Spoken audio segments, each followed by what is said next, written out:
We know like neighbors and everybody that live around us, and it's definitely worrisome. Davenport residents brave the Western Pines fire. Tonight, how they're reacting to the fire that's yet to be contained.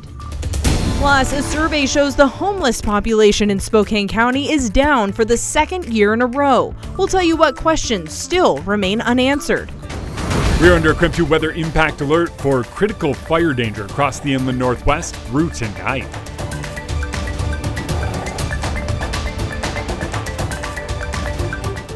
Well, good evening and thanks for joining us for KREM 2 News. I'm Amanda Rowley.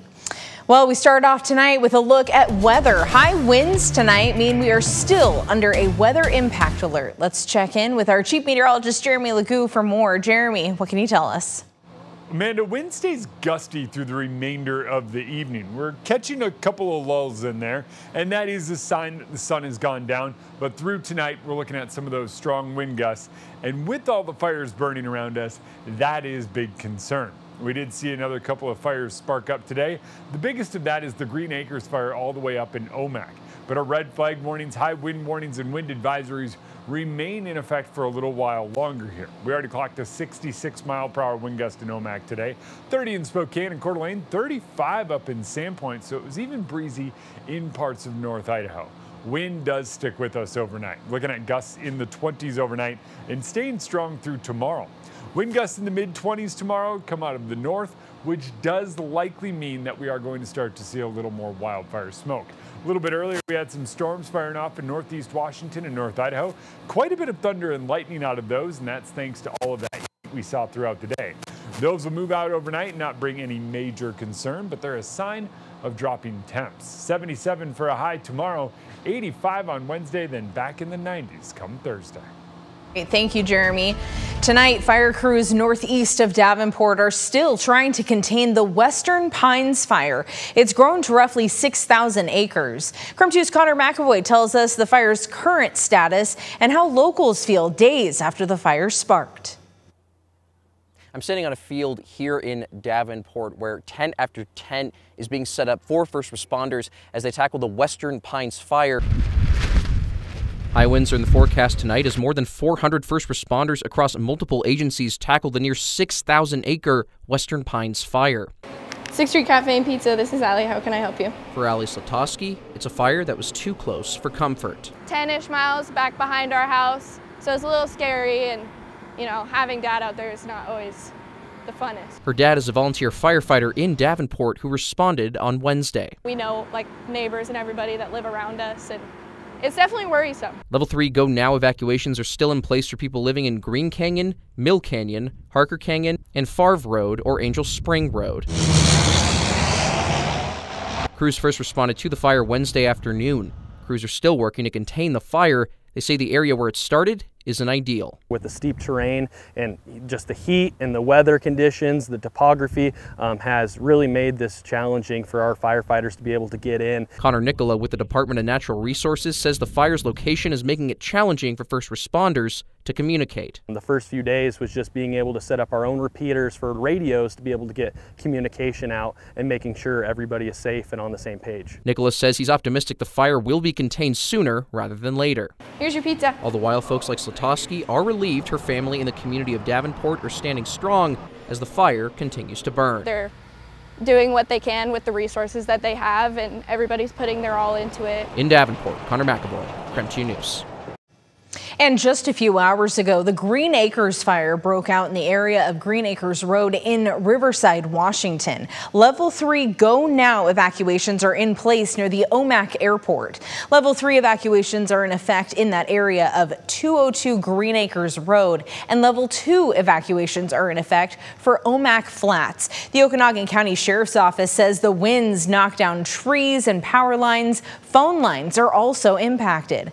Okanagan County Emergency Management lists multiple shelter locations and numbers that you can call for assistance. The Omak Seventh-day Adventist Church is now set up as a shelter for evacuees, and the Okanagan County Fairgrounds is available for those needing space for evacuated animals. If you lost a home, structure, or need assistance, call the Okanagan County Emergency Management at 509-422-7348. We also have that number listed on KREM.com. In Northeast Washington, the Hope Fire, located south of Northport, has now surpassed 7,000 acres burned. The fire is 8% contained, and more than 850 fire personnel are deployed to the area. The evacuations remain in place, and the cause of the fire is still under investigation. Northwest Incident Management Team will host a community meeting at Lynn Cass Gould Memorial Park in Northport tomorrow at 6 p.m. And turning to Boundary County, forceful winds and high heat tonight present challenges for firefighters working to tame the clover fire. That's a big fuel source, and if a log deck catches on fire, it burns for a long time. That's a lot of heavy fuel, so a lot of energy release component is what they call it in those logs. And we just learned this evening the Boundary County Sheriff's Office rescinded all evacuation levels on the clover fire. Tonight, all evacuation zones are back to normal status. The fire remains at 75% contained and 30 acres in size. And with fire weather conditions persisting in the inland Northwest, we spoke to the Department of Natural Resources Communication Manager for Eastern Washington. Take a listen. And we are getting ready to go into a period of extremely critical fire weather, and we are asking folks to exercise as much caution as they possibly can. Ryan Roderick adds DNR prioritizes keeping smaller fires below 10 acres. He says this drastically decreases the chance of the fires from exploding into massive ones.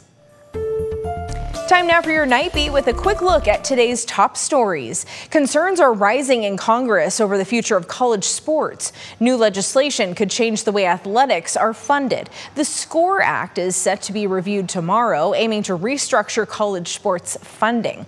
Washington Senator Maria Cantwell and Representative Michael Baumgartner urge delay, citing it favors wealthy conferences. Senator Cantwell writes in a statement today, "If you thought the dissolution of the Pac-12 was a heist, the SCORE Act is a national championship of all heists." And Representative Baumgartner writes, "The SCORE Act puts student athletes at risk by empowering the wealthiest programs to poach talent and control the system." You'll see that we have a climbing wall over here, and we have a zip line, and we have a mini ninja obstacle course that spans the length of the pool. We have 2 water slides that you can see behind us. We have these spray features.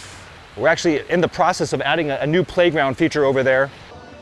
Pretty exciting day. The Cheney Aquatic Center opened today. For more details, including hours and info on all that the Aquatic Center has to offer, just head to our website, KREM.com.